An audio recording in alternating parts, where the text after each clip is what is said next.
So it's definitely going to make, longer bases make for better players. Pitching mounds, sometimes not so much. Sometimes a little harder on these younger guys. That's always the big issue with 69 is the mound. It's not the 90-foot bases, it's the pitching 60 foot 6 inches and jumping 10 feet. That's the one thing I don't like about Little League is let's go from 46 foot to 60 foot 6 inches pitching, and that's too far. There's no doubt. Most kids need to go 54.9, 54.6 and just kind of work their way back. 60 foot 6 inches, that's a long way back, especially because most of your 13-year-olds are still going, or a lot of them are still going to be 12 years old pitching from that far. It's just, I see y'all's point. There's no doubt. I'm with y'all 100% on that. Okay. Any other questions? The softball side, I'd like to get all the softball coaches together after the meeting's over and discuss the softball rules. Our plan is to follow ASA, but we want to talk about any specifically unique things related to softball that you think that we need to get out on the table. So we'll do that in a few minutes. Yeah. Okay, let's go to Roger. Roger, can you talk a little bit from a financial standpoint? Again, welcome. I'm Roger Stout, I'm the treasurer. See a lot of familiar people in there. It's been a good season this year. My part in this is really short. The registration fee for the spring season per team is $450. The deadline for that fee to the league is 12 noon on February 16th, which is the Thursday, I believe, before we do the opening season tournament. The registration deadline for having your rosters done is the Thursday or Friday, 23rd of March. 23rd of March. Okay. I would strongly recommend that you get your rosters in quickly because that's a big deal for insurance coverage, obviously. Before you all leave, a couple important things. It is important that we have some idea who is going to play and who is not going to play in the opening season tournament. So we have a sign up here. If you would take the time and sign that for us to let us know, that'll help us schedule and economize our costs with that.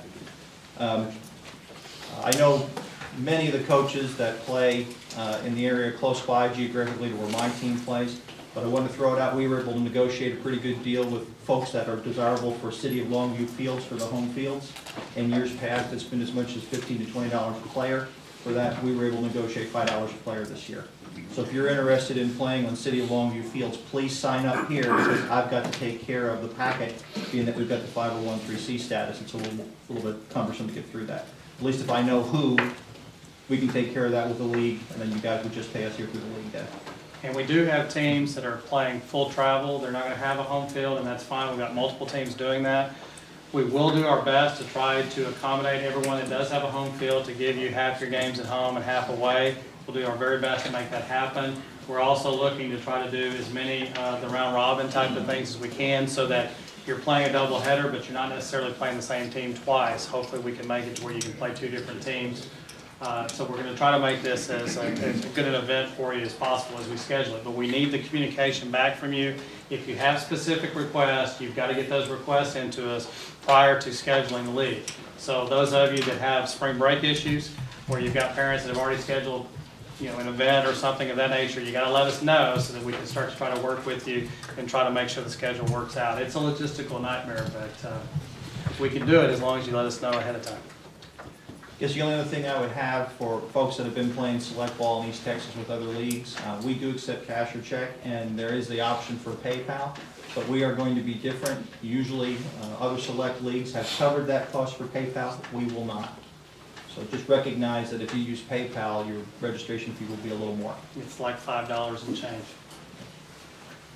And the $450 covers both tournaments? The $450 covers your league fees, which means the end of season championship, there is no fee whatsoever.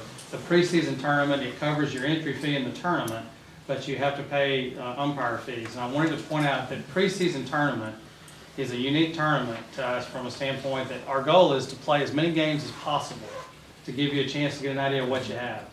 So we're going to, if you've got a set number of teams in your group, we're going to get as many games in as we can for that age group for you, so that you get a feel. So it's not your typical plan to try to win the trophy as much as it is trying to figure out what in the world you've got and kind of get the kids, get the rust off and so forth. So if we get into a situation where we've got a set number of teams that doesn't make pool play conducive, we may play a round robin where you play everybody and do that. But our goal in the preseason tournament is to give you an opportunity just to figure out what you got. So the preseason tournament, we don't charge a tournament fee as long as you paid and registered for the spring season. You have no tournament fee. You'll just have to pay umpire fees for all the games that you play. Does that make sense? If you said it was, I missed the umpire fee is what, 50 a game? I'll go over in just a second. I'll go over. It's based off of age. Yeah, I'm going to get out there now. Jim, anything else, Roger? No, that's all I have. Okay, Wes, you want to go ahead? Yeah, go ahead. All right, guys, I'm Wes Hall, and I'm the UIC and Vice President of Rules Coordinator. And this is Kevin Whitaker back here. He's gonna kind of be my assistant. He's gonna help me scheduling some of the farther east towns. Paris, I've got a guy I'm gonna call tomorrow, kind of up that way, Paris and Texarkana, to get y'all covered. The guys that have actually been up there, I know out of the Texarkana chapter, so that they've already signed up and they're good to go. If y'all got somebody that's umpired for y'all in the past locally, that's not your cousin's son, they can sign up. If they're already an umpire and they call out of your local chapter, call league ball and high school ball, and I probably don't know them, just get them to go on our website and sign up and register on there. There's an umpire part, and that'll send an email to me, and then I can contact with them, and that'll give me all the information I need to know about them. That way, people don't feel like it's unfair, because I'm from Tyler. I'm the president of Texas Youth Sports Officials. It's a new chapter that all we cover. I do Super Series, U-Trip, Lone Star, and I have about 6 rec leagues over in that area that I cover for on a weekly basis. So sending a guy 3 hours to Paris from Tyler is difficult for me, or Texarkana, or things like that. So I've got to get guys out of that area. Now, right now, I have guys to cover all these Texas, but I do need more. So if you've got a guy that's always called your games in the past, please, by all means, just tell them to go on the lsselect.org. And there's an umpire part, just tell them to click. It'll take them 5 minutes to sign up and register with me, and then I can handle the rest. I can get with them and take care of that. Next thing I'm going to go over is the umpire pay. Machine pitch is going to be $45 a game.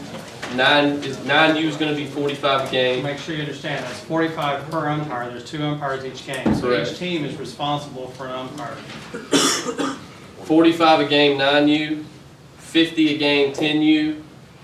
11U and 12U is going to be 55 a game, and 13 up through high school is going to be, or 13 and 14 is going to be 60 a game, and high school is going to be 65 a game. And softball? And then softball, I haven't quite set that yet. I got to get with my ASA guys some more, but at the most it's going to be 30, probably 25. So softball people, y'all already know playing tournaments. Most of the time the girls in all their tournaments y'all pay for umpires anyway, so it's normally 25 to 30 a game. Ejections. They've already kind of covered this a little bit, but I'm gonna go ahead and tell y'all again. And most of my guys call high school and college baseball, and all of his guys are in the Longview chapter and do the same thing too. There's going to be a chance that they're going to try to avoid ejecting you at all costs. But if you get ejected, you will have to leave the complex. You can't go sit in the car. You can't go sit outside the fence, because if you get ejected, going and sitting outside the fence is not going to resolve the problem, because you're just going to get ticked off again. And I'm an umpire. I've been thrown out. I'll be the first one to tell you it's happened to me twice, and they did not want me to stick outside that fence. And it's that way with everybody. It's just how it is. But what we're going to try to do, and I'm going to really preach to the guys, and this is what we do in high school, is if a coach is getting really frustrated with you, which we all know no matter what happens, you're not always going to see eye to eye with an umpire. They're going to try to, if it's getting to where a point they think they can control it, they're going to put you in the dugout and say, okay, you're restricted to the dugout for the rest of the game. Just stay in there and get somebody to coach your bases. You can stay in there, you can still coach, you can still do everything. You just can't leave that dugout for the remainder of that game. Now, if you go in that dugout and keep taunting and kicking buckets and everything else, then they'll eject you. But they're going to try to avoid that. I mean, I don't want guys to get thrown out and go home and then have to get suspended a game and have to leave their kid up there, and it just turns into a big mess. You know, and I want everybody in here to see their kid play. But just my main thing is let's just act right, and we won't have to worry about that, so I don't have to cover it anymore. Another thing. Well, really, does anybody have any questions as far as, I mean, it's Major League Baseball rules for the most part, except for the little nitpick stuff that Rusty's already went over in distances and things. Not a lot of changes there. But We've had quite a few umpires already sign up from the Deep East Texas area, so the Paris, Texarkana, Mount Pleasant, Naples. We've had quite a few umpires sign up, but we could use some more in that area, so we have plenty to pick from. And there is another deal, but I've got to talk to Sam about this some more. If you have someone that's going to pay, and I've seen this happen before, pay for your umpires for the year, and they're just going to write you one big check for it. If and I don't know if that's going to happen. A lot of teams, just their parents, everybody chips in $5 or $10, and that's how y'all add it up. But if that's not the case, if you got somebody that just wants to pay for all your umpire fees for the year, you can write one big check to Texas Youth Sports officials, and then we'll pay the guys that we send there by check and mail, and you wouldn't have to worry about it that way. Most people pay cash at the plate and be done with it, and that's actually probably the route I would recommend going. Just take care of it there. But if that situation arises, because I've had that question already asked to me, if hey, we've got a parent that's willing to pay our umpire fees for the entire year, can we just go ahead and get it out of the way? You can. You can just write that check to Texas Youth Sports officials, and I'll have an address on the website, and I'll pay the umpires by mail. And that's just your option, but preferably, You could actually write it to them, right? you could actually write it to Lone Star Select. That's all you do for them to write it off. It's Yeah, so nice to see someone listening. I like yeah. it. There you go. So that's just an option, because like I said, I've already had that question, and that way somebody doesn't have to get a check from someone and hold on to it. Does anybody got any questions? So both teams play both of them, 55 per game? Each coach is responsible basically for one umpire. So he's got 2 games at 55 a game. You're responsible for $110, and the other coach is responsible for $110. Okay, so you're basically what you are is you're responsible for one of those umpires' fees for the day, and the other team will be responsible for the other one. Now, if you're not, and I'll put it to you this way: if you're not paid, if you don't mail in a check, which you know that's a different situation, but if you're not paid up and you don't pay the umpire before the game start, there's a good chance that umpire's not going to walk on the field, because he doesn't have to, because there has been some situations where some guys have went in the past to do these games, and a coach say, oh, well, I got to round up the money, go ahead and start, and then it gets hot, and people forget, and then the coach skates out, and guys don't get paid, or one guy doesn't get paid. That's not going, and I'm not trying to be rude by this, but that's not going to happen anymore. These guys, if they get there and they're not paid, or it's not a pre-arrangement worked out, when they get to the plate, they're going to expect to be paid, or they're not going to call the game until they get their money. That's just how they are. I mean, I don't blame them. I'm the same way if I go call a game. So, if anybody's got any questions or anything, my number's on the website. And Cover the, we covered in our first meeting, but let's cover the section about scoring umpires, how we're going to score and critique umpires after games. okay, I don't actually have that system fully set up yet, but I'm working with Sam, and that's going to be instated before the first game. Guys, if an umpire ticks you off, there will be a grading system for you to be able to grade them and write what happened, comments, and everything. But I'm not just going to encourage you to use that if you get mad at somebody. If somebody comes through there and they're good, write it down. Send it in, grade them. Let us know, because that's how I'm going to choose who calls the end of the season tournaments. If some idiot comes out there and makes everybody mad, I want to know. So for one, I don't want to send him somewhere the next weekend.